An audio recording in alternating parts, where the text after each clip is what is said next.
พัดมาอีกแล้วน้องแก้วคงหลงคอยพี่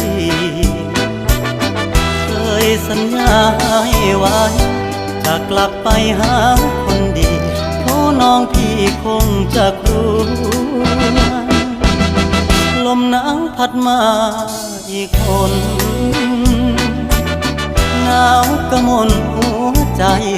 ปวดยามหนาวมา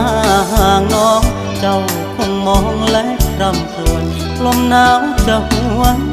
กลับไปฟ้าเอ่ยโปรดเห็น